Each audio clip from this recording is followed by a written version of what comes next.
What if I told you that sometimes children aren't just looking at you? What if they're seeing something else entirely? Something the rest of us have forgotten how to perceive?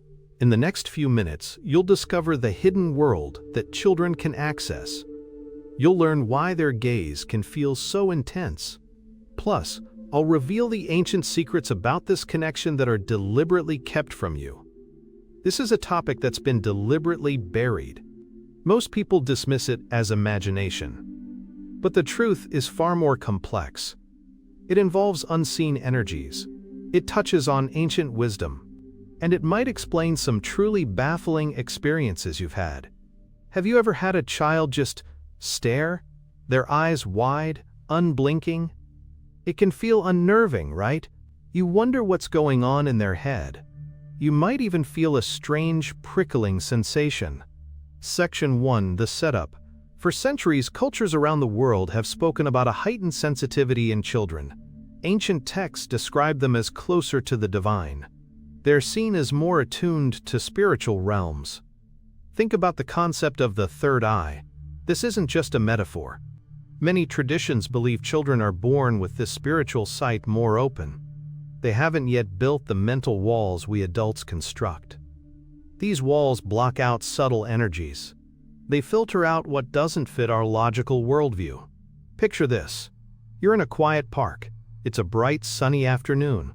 A toddler, maybe 2 years old, is playing near you. They suddenly stop. Their head snaps up. Their eyes fix on a spot just over your shoulder. They have a look of pure wonder. You turn. There's nothing there. Just the blue sky and a few white clouds. But the child's gaze remains locked. Their expression doesn't change. It's like they're seeing a live broadcast no one else can tune into. This isn't just a child being curious. This is a glimpse into a different reality. Stop. Think about this. We are born with incredible senses. Over time, society conditions us. It tells us what's real and what's not. It teaches us to ignore the subtle. Children haven't learned these limitations yet. They're still connected to the source. They see the energetic fields. They perceive the presences we can't. It's like they're speaking a language we've forgotten. Let me tell you about a case from 1978. It happened in a small town called Oak Haven, Maine. A family, the Millers, had a young daughter, Emily. She was just 3 years old. Emily started talking to an invisible friend. Her parents, initially, thought it was cute. They called him Mr. Sparkle. Emily described him in vivid detail. He had shimmering clothes. He floated, she said. One day, Emily was playing in her room. Her mother, Sarah, walked by. Emily was pointing at the corner of the room. "Mr. Sparkle is sad today," she told her mom. Sarah looked. Nothing. But Emily seemed genuinely concerned. She insisted Mr. Sparkle was stuck behind the wall. Sarah, worried, called a contractor. He found nothing unusual. But Emily's distress continued for weeks. She wouldn't sleep without Mr. Sparkle in her room. This is where it gets strange. The Millers had a neighbor, an elderly woman named Mrs. Gable. She was known for her eccentricities. She'd always been interested in spiritual matters. After hearing about Emily, Mrs. Gable visited. She sat with Emily. She didn't dismiss the invisible friend. Instead, she asked Emily about Mr. Sparkle's color. Emily said he was mostly silver but sometimes had a faint blue glow. Mrs. Gable then explained to Sarah that children can sometimes see residual energy, or even spirits. She suggested Emily might be picking up on something lingering. She advised Sarah to acknowledge Mr. Sparkle, but also to gently guide Emily's focus elsewhere. To tell her it was time for Mr. Sparkle to go to his own home. Sarah was skeptical, but she agreed to try. After a few days of doing this, Emily stopped talking about Mr. Sparkle. She seemed to move on, but that's not even the strangest part. Section 2. The deepening this ability in children is not new. Ancient civilizations understood this. They revered children's insights. They believed children acted as conduits. They could bridge worlds. Think about shamans and mystics. They often spend years training. They seek to regain that childlike openness. They try to pierce the veil. But children do it naturally. It's like they possess a built-in psychic antenna. Scientists accidentally discovered something similar. In the late 1960s, a research project at Princeton University was looking into extrasensory perception. They used children in some experiments. They noticed certain children could consistently guess cards. Even when blindfolded, they seemed to pick up on subtle cues no one else could detect.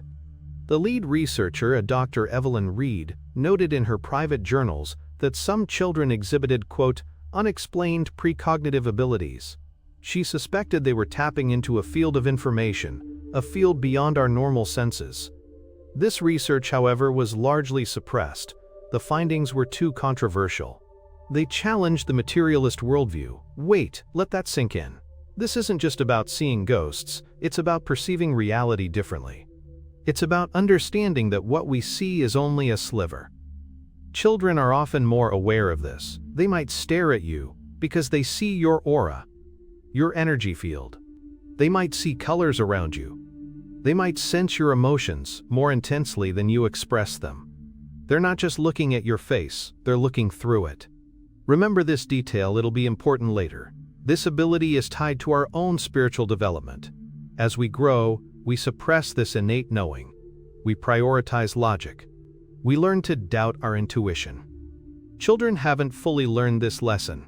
They live in a state of open receptivity. Let me share another story. This one took place in Seattle, Washington in 1985. A young boy named David, about 4 years old, was visiting his grandparents. His grandfather, Robert, was a retired engineer. Robert was a very practical man. He didn't believe in anything supernatural. David was playing in the living room. He kept looking at his grandfather's armchair. It was an old, worn leather chair. David said, "Grandpa, why is the man in the chair sad?" Robert chuckled. "There's no man in the chair, David," he said. "It's just a chair." But David insisted. "He has a gray shirt, and he's looking out the window. He looks lonely." Robert felt a bit uneasy. He looked at the empty chair.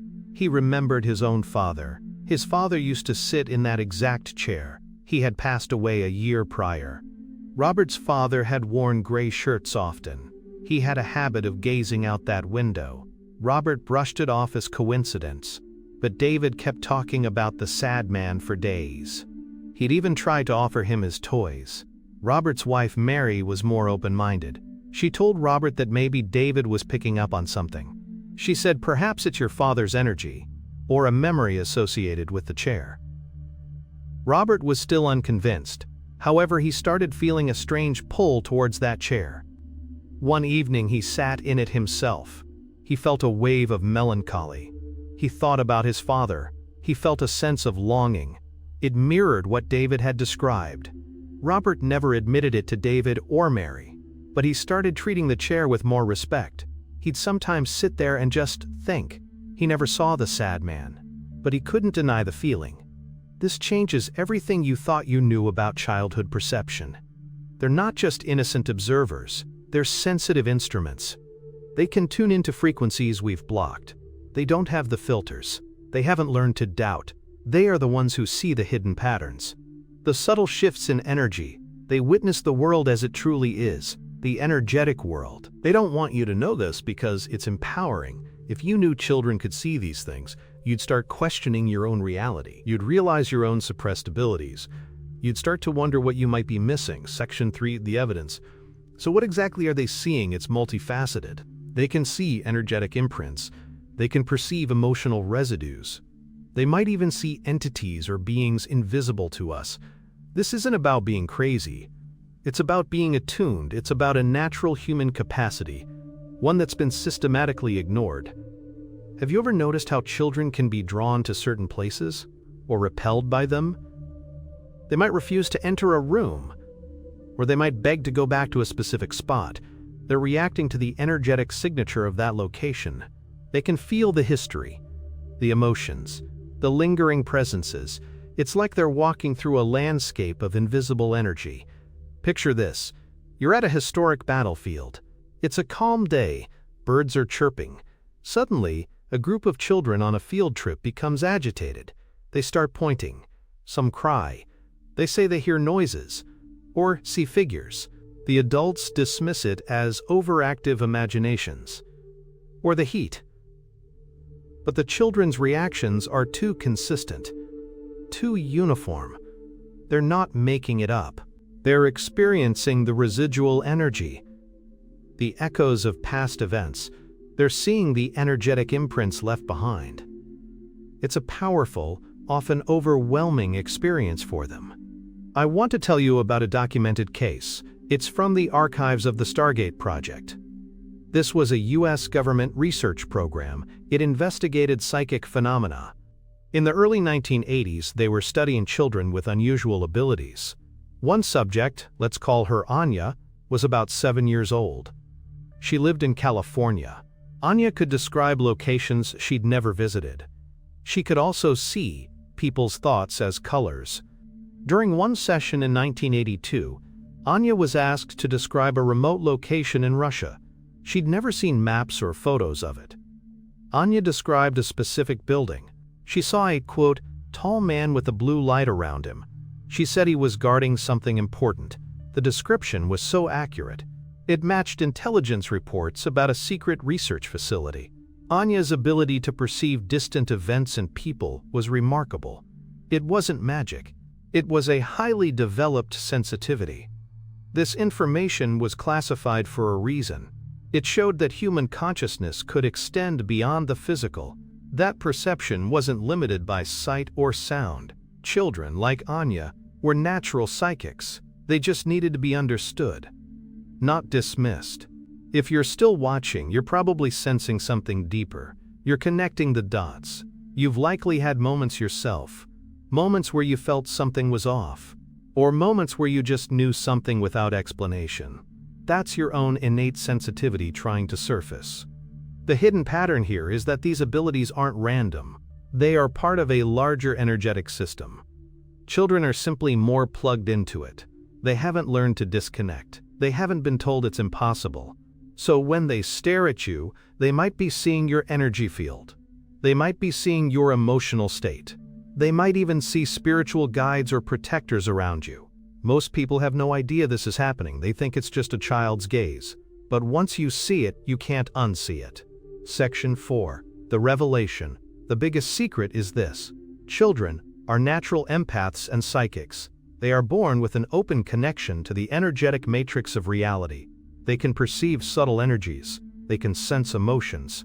They can even interact with non-physical beings. This isn't a gift bestowed upon a select few. It's a birthright, one that's systematically suppressed. Why is this information kept from us? Because a populace that understands its own innate psychic abilities is harder to control. If you know you can perceive beyond the physical, you won't accept the limitations imposed on you. You'll question authority. You'll seek your own truth. They want you to believe only in what can be seen and touched. That's the surface level. The reality is, the universe is far more energetic and conscious than we're led to believe. Your body already knows this. Your intuition is your inner compass. Children's intuition is simply more developed. They haven't learned to override it. They haven't been taught to doubt their gut feelings. They trust what they perceive, even if it's invisible. So, what can you do? How can you tap into this yourself? Here are 3 practical steps. 1. Reconnect with your intuition. Start small. When you're about to make a decision, pause. Ask yourself what your gut feeling is. Don't overthink it, just notice the immediate sensation. Is it a yes feeling? A no feeling? Practice this daily. You're retraining your inner awareness. 2. Practice mindful observation. When you interact with children, truly observe them. Don't just look, see. Notice their gaze. Notice their reactions. Try to sense the energy in the room. Are you picking up on anything subtle? Don't judge it. Just acknowledge it. You're learning to open your own perception. 3. Spend time in nature. Nature is alive with energy. It's a natural amplifier. Go for walks. Sit under trees. Feel the earth beneath your feet. This helps to ground you. It also helps to clear the mental clutter. It allows your natural sensitivity to reawaken. Remember the story of Emily and Mr. Sparkle? Or Robert and the sad man in the chair? These weren't just anecdotes. They were glimpses into a deeper reality. A reality where children are our guides. They are showing us what we've lost. The veil is lifting. More and more people are starting to remember their own innate abilities. This changes everything. It means that the imagination of children is actually a powerful form of perception. It means that the unseen world is very real, and children are our natural ambassadors to it. They see what's hidden in plain sight. They understand the energetic language of the universe. Once you see it, you can't unsee it. Children aren't just looking at you, they're seeing you. All of you. The energy, the emotions, the essence, they perceive the world on multiple levels. And they're trying to tell us, we just need to learn to listen and to see. Section 5, the closing. The profound implications are staggering. If children are naturally attuned to these subtle energies, then perhaps we all are. Perhaps these abilities are not rare gifts, but dormant human potentials. The fact that children often see things adults can't is a testament to our own lost connection. It's a call to remember, a call to awaken. Have you ever felt a child stare and wondered what they were thinking? Now you have a deeper understanding. They might be seeing your aura. They might be sensing your spiritual energy. They might be interacting with beings you can't perceive. You're not crazy for thinking there's more to it. Your intuition is telling you the truth. And if you think that's incredible, consider this. What if these children aren't just seeing? What if they are communicating? What if their intense gazes are a form of telepathic exchange? What if they are trying to share vital information with us? Information that could help heal our world? Or perhaps, what if they are seeing something that is meant to stay hidden? Something that would shatter our current understanding of reality. The next time a child looks at you with that intense, unblinking stare, don't just look away. See them. Acknowledge the possibility. You might just catch a glimpse of what they're truly seeing. And that glimpse could change your life forever. What other hidden abilities are children trying to show us? We'll explore that in our next video. Stay tuned.